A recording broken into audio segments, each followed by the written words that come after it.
There's a non-Dokkan Festival exclusive worthy of your Red Dragonstone 17. Just hear me out.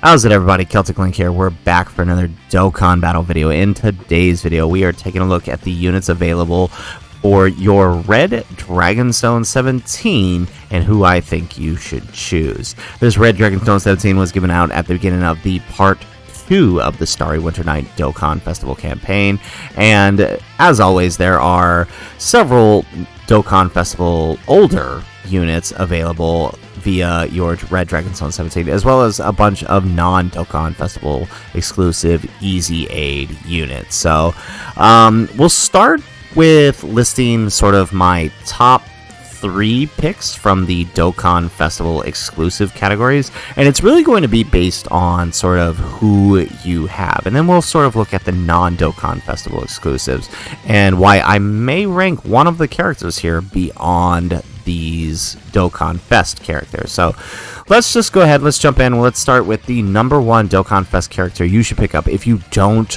already have him. It should come as no surprise that the Super Saiyan 3 Vegeta should be your very first choice. If you have no other unit on this banner, you absolutely should be picking up this unit. Once Easy Aid, this guy is insanely defensive, and if you're a newer player, he will help you through a lot of content, acting as a good slot 1 unit on many teams, right? He's on Super Saiyan 3, he's on Pure Saiyans, he's on Vegeta's Family, Worthy Rivals, Crossover, Gifted Warriors, Power Beyond Super Saiyan, Bond of Parent and Child, all of these very good categories, right? The Power Beyond Super Saiyan, if you manage to pick up the LR Gods in Part 1, or back during the 7th anniversary, this guy can be a good slot 1 unit. I've seen people run him against AGL Broly and do alright, as long as you can clear him within 10 turns, right? He will have his full 80% damage reduction, so he can definitely be an option. You know, he's not going to be the greatest, but he's an option, right? So I would say first and foremost, if you have no other unit on the list of Dokkan Festival characters here, right, you should definitely start by choosing this guy. He will help you out a lot. Second pick goes to the Ent Janemba from the Dokkan Festival characters, right? He, like the Vegeta, is basically the extreme version. He guards all attacks, and he also has a medium chance of evading attacks in the turn 1 when the guard is activated, right? So if you activate the guard, then you can dodge, and it kind of just builds from there. So definitely a good unit. I've seen people run him on, say, like the Cooler Core Rainbow mission, the Roly Rainbow mission for that matter too. Even though he doesn't dodge, he can still guard a little bit for you. So I've seen people run him. He can be useful as an int-type unit for those missions, for the extreme side of things. So definitely a worthy pickup if you didn't already have him.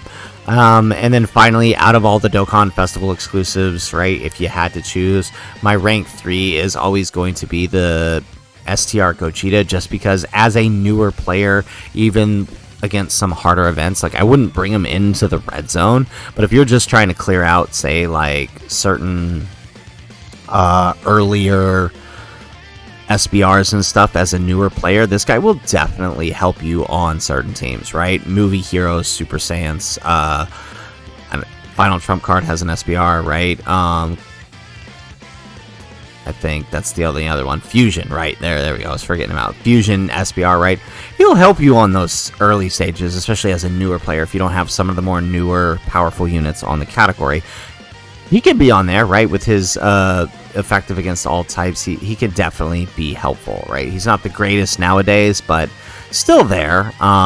So I would say those are your top 3 Dokkan Fests, right? The STR Super Saiyan 3 Vegeta being number 1, and Janemba being number 2, and STR Gogeta kind of being the last. The rest of these guys, I mean, unless you're doing showcases, right, you really don't need the Fizz Kid Buu, and no one else here really has a good option or good reason to be chosen. You're better off without them unless you're a collector and you want every single card in the game, right? You honestly have no use for them. I mean, If EZA2 ever ends up being a thing, maybe they'll make them better, but right now there's just honestly no reason to pick any of them up.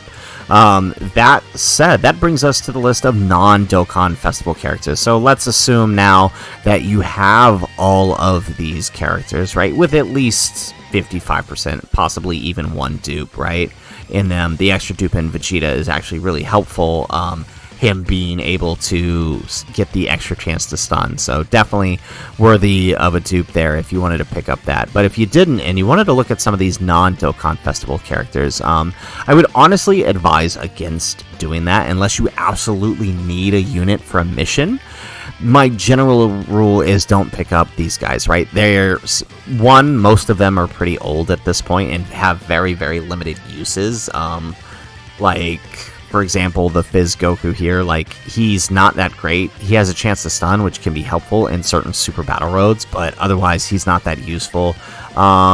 This guy can have some use on power absorption, right? But otherwise there isn't much use for any of these guys. I mean, I guess the Goten maybe, if you didn't already have him, but typically he's picked up with, like, the Book of War item as well during Goku Day, so that's something to consider as well.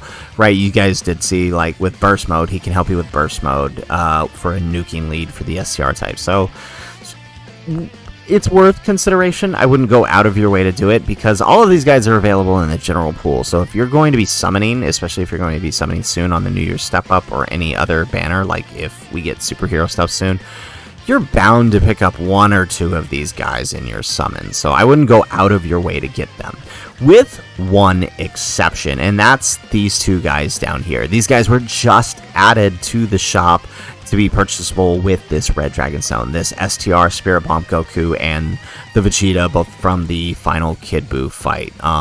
They are actually insanely good post EZA. Like, if we look at the Goku here, right, he leads STR and AGL types for 90%. You're not really using him as a leader. What you are using him for is his super attack and his passive skill, right? He raises allies attack for 30% for 2 turns, right? So with a 2-turn buff, he can attack in slot 3 and buff the next rotation. That is huge, right? Looking at the others, right, his passive is attack and defense 120. He gets attack 30% and defense 20% per key sphere obtained. So he's a nuker. He has a chance to perform a critical hit 10%, up to 30% each turn. He changes Fizz to STR spheres when there's a Vegeta on the team. So if you're running Majin Buu Saga, very, very easy to do. Running Pure Saiyans, very, very easy to do, right? Running any Goku and Vegeta duo unit, very, very easy to do. So he's honestly pretty good, and that 2-turn ally buff on his super attack is extremely beneficial, right? But there's one even better than him, right? The Vegeta. I would argue the Vegeta is even better, even though he isn't buffing the team through his super attack. Taking a look at what he does when with other Vegetas is actually pretty insane, right? So on his super attack, he is raising his own attack and defense for 3 turns. So he's got a little bit of a build in him. He's got attack and defense 120, attack 30%, defense 20% per key sphere obtained. He has a chance of evading enemies' attack 10% at the start of each turn, up to 30%. He changes spheres to int key spheres when there's an ally who includes Goku attacking in the same turn. So this is really big. His defense raise for 3 turns in combination with the defense on key sphere pickup and the fact that he is changing his own orbs and the dodge chance makes him a really, really powerful addition to some of these teams, right? He's on Vegeta. Both of these guys are on Vegeta and Trunks' Battle of Fate and Bond of Parent and Child team, so that's also worthy of consideration, right? So I'm going to say it right now, like, I've been doing a couple of Vegeta's family teams against Cell Max, and he's on the team, and he's extremely helpful. Because of what he can do, right? As long as you have a card whose name includes Goku, which includes cards like the Super Saiyan 4s, the cards like the LR Gods, right? Those count. Vegeta and Trunks, or sorry, not Vegeta and Trunks, but the Vegeta and Goku that transform into Gogeta, right? All of those work with this guy, and so as long as that Goku is present, he's doing the orb changing, which is really helpful for, say, cards like Vegeta and Trunks, who need to get their 18 key to get their defensive stack.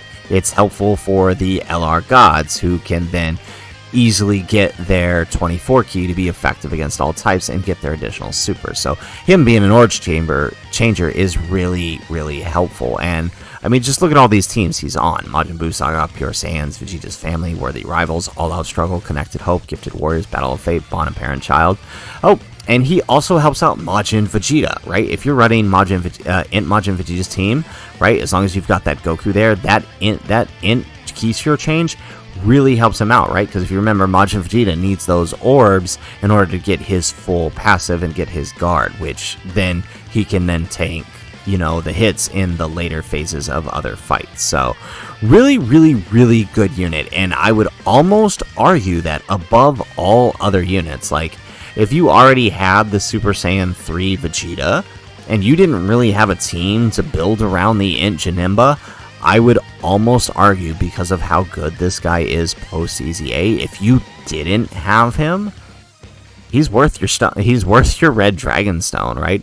Even just to pick up that 155% copy, he's going to be very, very helpful. So out of all of the units here, I would honestly argue he's better than with the Goku too, right? They're kind of together, right? Worth your red Dragon Stone over most of these Dokkan Fest exclusives, right? So I would honestly recommend him over all of the others, but I do caution to make sure you pick up some of these guys first, if only because they're very rarely around. But that's kind of just my recommendation. So number one pick over everything else is the Super Saiyan 3 Vegeta. If you have him, then I would go overall pick him as number 2, even though he's a non-Dokkan Fest exclusive. Then I would jump into number 3 with Janemba, and then this guy at number 4, and then Gogeta as an honorable mention at number 5. That would be my overall ranking of the selection. So anyways, guys, that's the video. If you liked the video, make sure you hit that like button and subscribe to the channel if you have not already. And in the comments down below, let me know, who did you end up choosing with your red Dragonstone 17? Or did you follow my advice here and did you pick one of the characters that I had recommended? Or do you completely disagree with my recommendation and chose someone else entirely? I would love to hear your thoughts and your reasoning for who you chose. So, anyways, guys, if nothing else, thanks for watching, and aloha.